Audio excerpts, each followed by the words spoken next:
हरि ओम। सच्चिदानंदरूपाय विश्वोत्पत्त्यादिहेतवे तापत्रय विनाशाय श्रीकृष्णाय वयं नुमः। ओम नमो भगवते वासुदेवाय। मैं पंडित राजेश शास्त्री श्री न्यूज के नवरात्रि विशेष कार्यक्रम में उपस्थित हूँ आपके समक्ष। आज के पंचांग एवं माँ भगवती के पंचम दिवस की पूजन विधि के साथ आज 7 अक्टूबर 2024 संवत 2081 शक संवत 1946 आश्विन मास शुक्ल पक्ष पंचमी दिन सोमवार अनुराधा नक्षत्र रहेगा। आज का सूर्योदय है 6:09 पर, सूर्यास्त 5:51 पर होगा। आज का आभिजित मुहूर्त मध्याह्न 11:32 से 12:48 तक रहेगा। आज का राहु काल है 7:31 से 8:59 प्रातः। ये था आज का पंचांग। आप सभी भक्त माँ भगवती की पूजा में आज पंचम दिवस पर आप उनके स्वरूप का पूजन कर रहे हैं। आज शास्त्र के अनुसार माँ दुर्गा के पंचम स्वरूप स्कंद माता का पूजन किया जाता है। कार्तिकेय जी की माता होने के कारण इनका नाम स्कंद माता है। स्कंद नाम कार्तिकेय जी का है। स्कंद माता का स्वरूप अत्यंत मोहक है। ये अपनी मधुर मुस्कान से ही संसार को मोहित कर लेती हैं। स्कंद माता की 4 भुजाएं हैं। उनके हाथ में कमल हैं और एक हाथ में कार्तिकेय रूप में हैं और चौथे हाथ में जो उनका हाथ है वो आशीर्वाद की मुद्रा में है। स्कंद माता कमल के आसन पर विराजमान हैं, इसलिए इनको पद्मासना भी कहा जाता है। इनका वाहन सिंह है। सिंह को धर्म का स्वरूप भी माना जाता है। धर्म के स्वरूप की चर्चा करते हुए जब हम धर्म की बात करते हैं तो अनेक प्रकार के धर्म हमारे ध्यान में आते हैं। शास्त्र कहता है धृति क्षमा दमो अस्तेयम शौचम इंद्र निग्रह धीर विद्या सत्यम अक्रोधो दशकम धर्म लक्षणम। शास्त्र ने धर्म के 10 लक्षण बताए हैं। पहला धैर्य, दूसरा क्षमा, इंद्रियों का संयम, किसी के द्वारा जो उसका ज्ञान है उसकी क्रिया विधि है, उसको बिना जाने नकल न करना, उसको न उतारना, उसकी क्रिया विधि को जान करके ही कार्य करना। इंद्रिय संयम, पवित्रता, सत्य, क्रोध न करना, ये 10 प्रकार के धर्म के लक्षण हैं। इनका जो पालन करता है वह साधक स्कंद माता की शीघ्र कृपा प्राप्त कर लेता है, ऐसा शास्त्र वचन है। तुलसीदास जी कहते हैं परहित सरिस धर्म नहीं भाई पर पीड़ासम नहीं अधमाई, कि दूसरे का भला करने के समान कोई धर्म नहीं है और दूसरे को पीड़ा पहुंचाने के समान कोई पाप नहीं है। व्यास महाभाग ने जो 18 पुराण लिखे, महाभारत आदि ग्रंथों के जो प्रणेता हैं, वेदों को जिन्होंने लिपिबद्ध किया, उस अनुसार शास्त्र कहता है 18 पुराणेषु व्यासस्य वचनद्वयम् परोपकाराय पुण्याय पापाय परिपीडनम, कि 18 पुराणों का अनुशीलन करने के पश्चात, उनका पठन पाठन करने के पश्चात जो सार निकल करके आता है वो है परोपकाराय पुण्याय, के दूसरे का उपकार करने से पुण्य होता है। पापाय परिपीडनम, और दूसरे को पीड़ा पहुंचाने से पाप होता है। यह स्वरूप जो है माँ भगवती जिसको धारण करती हैं, जो साधक माँ भगवती के इस स्वरूप का पूजन करता है, स्कंद माता के स्वरूप का पूजन करता है, वह धर्मवान, निष्ठावान, नैष्ठिक कर्म करने वाला, मनसा वाचा कर्मणा, कार्य करने वाला, अर्थात मन से जो संकल्प लिया गया वही बोला गया और वही किया गया करने वाला जातक सब प्रकार की सुख सुविधाओं को प्राप्त करता है। माँ भगवती पद्मासना हैं, कमल के आसन पर विराजमान रहती हैं। इनकी पूजा से जातक मोक्ष पद को प्राप्त करता है। जब हम इनके 4 भुजाओं की चर्चा करते हैं तो ऐसा प्रतीत होता है, जैसा शास्त्र में विहित है, शास्त्र में कहा गया कि धर्म, अर्थ, काम और मोक्ष, कि हम धर्म के अनुसार जो धारण करते हैं, जो शास्त्र सम्मत धारण करते हैं, शास्त्र सम्मत जो क्रियाकलाप करते हैं, शास्त्र सम्मत जो जीवन जीते हैं, शास्त्र की मर्यादा के अनुरूप आचरण करते हैं, तो जो कुछ भी हम धारण करते हैं लोक कल्याण के लिए, वह धर्म है। कहने का तात्पर्य यह है कि यदि मैंने किसी कर्म को करना प्रारंभ किया और वह शास्त्र सम्मत है, शास्त्र विहित है, शास्त्र में उसका निषेध नहीं है, उससे हमारा कल्याण होता है।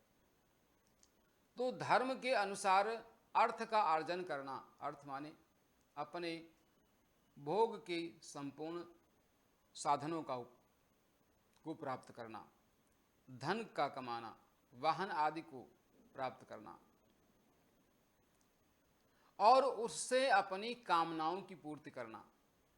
उदाहरण स्वरूप, जैसे हमारी इच्छा हुई कि हमें कोई वाहन खरीदना है, तो धर्म के मार्ग से अर्जित किए हुए धन का प्रयोग करके हमने उसको खरीदा, उसको प्राप्त किया और उसका उपयोग किया। तो क्या हुआ कि पूर्व में मेरे मन की जो कामना थी, मैंने जो विचार किया था, उससे उसकी सिद्धि हो गई और हमें वो वस्तु प्राप्त हो गई। और जब प्राप्त हो गई तो हमें जो उसके प्रति प्राप्त करने का भाव था वो समाप्त हो गया। चौथा, मोक्ष, अर्थात संपूर्ण संसार से आसक्ति से रहित हो जाना। क्योंकि मन की जो स्थिति है बड़ी विचित्र है। मनयो मनुष्याणाम कारणम मोक्ष बंधयो, मन ही मनुष्य के बंधन और मोक्ष का कारण है। समस्त प्रकार के साधन उपलब्ध हों और मन संतुष्ट न हो, और अल्प साधन में भी हमारा मन संतुष्ट हो, दोनों स्थितियां हैं। यदि मन संतुष्ट है तो अल्प साधन में हम प्रसन्न हैं, और मन संतुष्ट नहीं है तो सब साधन होने के बाद भी हम दुखी हैं। तो मन ही हमारे सुख दुख का विकल्प है। सुख का अनुभव हम मन की अनुरूप करते हैं और दुख का अनुभव भी हम मन के अनुरूप ही करते हैं। मन की स्थिति क्या है? चंचल है। सामान्यतया साधना में मन को एकाग्र रखना सर्वाधिक आवश्यक है। यदि मन हमारा एकाग्र है, मन सही दिशा में है, मन के अंदर सही भाव है, संकल्प है, और हमने मन से भगवती की आराधना करने का संकल्प लिया है, तो निश्चित रूप से हम सफल होंगे। उस साधना में हमें सिद्धि प्राप्त होगी। क्योंकि जब हम किसी व्रत को करना प्रारंभ करते हैं अथवा किसी कार्य को करना प्रारंभ करते हैं तो हम संकल्प लेते हैं। व्रत का तात्पर्य है संकल्प लेना। व्रतेन दीक्षाम आपनोति, दीक्षाम आपनो दक्षिणाम, दक्षिणाम श्रद्धाम आपनोति, श्रद्धया सत्यमाप्यते। जब हम किसी काम को करने का संकल्प लेते हैं तो उसकी क्रियाविधि को जानते हैं, और जब क्रियाविधि जान जाते हैं तो उसके प्रति हमारी श्रद्धा हो जाती है, और श्रद्धा जब होती है तो उस कार्य को हम अच्छे से करते हैं, और अच्छे से करने के कारण, अपने कर्तव्य का पालन करने के कारण उस कार्य से जो हमें सिद्धि प्राप्त होती है, जो लाभ प्राप्त होता है, वही सत्य है, वही हमारे लिए उपयोगी है। इसलिए संकल्प के साथ सकारात्मक भावनाओं को लेकर के प्रसन्न मन से, सरल हृदय से, निर्विकार होकर के, ईर्ष्या रहित होकर के, अहंकार रहित होकर के माँ भगवती की आराधना करना। माँ भगवती बुद्धि का विकास करने वाली हैं, मोक्ष प्रदान करने वाली हैं, समस्त प्रकार की कामनाओं में सिद्धि प्रदान करने वाली हैं। इसलिए पूजा में विशेष सावधानी आवश्यक है, उचित आहार विहार। जैसे हम जब व्रत करते हैं तो सामान्य भाषा में जब व्रत का नाम लिया जाता है तो लोगों को समझ में आता है कि भूखे रहने का तात्पर्य व्रत है। ऐसा नहीं है। व्रत का अर्थ होता है संकल्प लेना। हम निराहार रह करके अपने व्रत को पूरा करें अथवा स्वल्पाहार लेकर के अपने व्रत को पूरा करें, अथवा एक भुक्त रह करके अर्थात दिन भर हम कुछ नहीं लेंगे और सायंकाल अपनी आराधना पूरी होने के बाद हम कुछ स्वल्पाहार ले लेंगे, अथवा उसी समय तक हम व्रत रखेंगे, आहार नहीं लेंगे जिस समय तक हमें पूजन करना है। इन चार विधियों में जो भी देश काल परिस्थिति के अनुसार अनुकूल हो, जिस विधि में आपको सुविधा हो, उस विधि का आप पालन कर सकते हैं। यदि कोई बालक है, वृद्ध है तो और रोगी है, इन तीनों का कोई नियम नहीं है। बाल वृद्ध रोगी को इसमें छूट है, उसके पथ्य अपथ्य के आधार पर, उसकी दिनचर्या के आधार पर, क्योंकि यदि वो वृद्ध है तो अवश्य ही किसी न किसी औषधि का सेवन करता होगा, रोगी है तो वो भी किसी न किसी औषधि का सेवन करता होगा, तो उसके लिए कोई नियम नहीं है। बताए गए मार्ग के अनुसार, बताए गए व्यवस्था के अनुसार उसको औषधि आदि का सेवन करते रहना है, माँ भगवती की आराधना करते रहना है, क्योंकि यदि औषधि का सेवन नहीं होगा तो उसकी बाधाएं पहुँचेगी। ऐसे ही जो बालक हैं, जो अबोध हैं, उनके लिए भी कोई नियम नहीं है, परंतु जो समझदार लोग हैं उन सबको यथाविधि नियम का पालन करना है। कई बार हम भगवती की आराधना करते हैं, करते तो बहुत कुछ हैं, लेकिन वह सब करते करते ऐसा प्रतीत होता है कि ये सब हो रहा है लेकिन मेरे अनुसार नहीं हो रहा है। तो ये ध्यान में रखना है कि आपको सब कुछ अपने हिसाब से नहीं चलाना है, ऐसा प्रयत्न भी नहीं करना। आप यदि ऐसा करते हैं तो आप भूल करते हैं। आपको जो ईश्वर की इच्छा है उसी के अनुसार ही चलना होगा। आप यदि उसका विरोध करते हैं तो आप कर सकते हैं, अपने अस्तित्व को आप समाप्त कर लेंगे, लेकिन आपको कुछ मिलने वाला नहीं है। इसलिए जो माँ भगवती की इच्छा है, जो ईश्वर की इच्छा है, उनकी इच्छा में ही अपनी इच्छा को मिला लेना और उनकी साधना करना और उनके नाम का स्मरण करते रहना और शास्त्र में बताए गए मार्ग का अनुसरण करते हुए पूजा करना। आपको सिद्धि की प्राप्ति होगी। सिद्धि की प्राप्ति का तात्पर्य है कि आप जो चाहते हैं, आप जो करना चाहते हैं, उसकी पूर्ति में जो सहायक चीज़ें हैं, जैसे जब कोई कार्य करेंगे तो आपका मन ठीक होना चाहिए, शरीर में सामर्थ्य होना चाहिए, सकारात्मक ऊर्जा होनी चाहिए आपके अंदर, वो सब प्राप्त होती है। जिन जातकों के बालक या बालिकाएं विद्याध्ययन कर रहे हैं, किसी प्रतियोगी परीक्षा की तैयारी कर रहे हैं,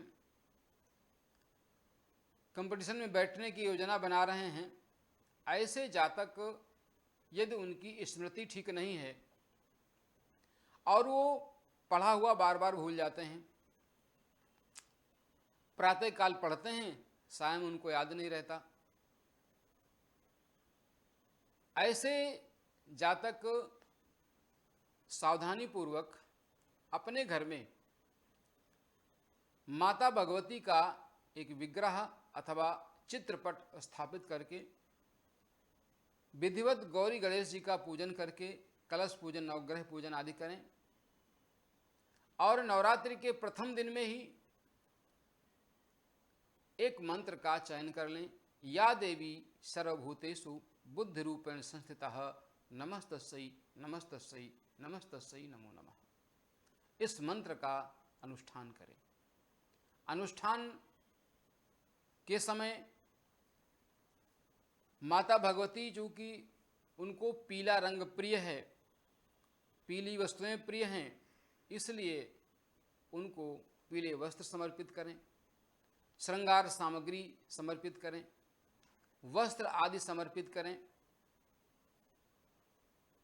जो भोग सामग्री है वो पीली, उसको समर्पित करें।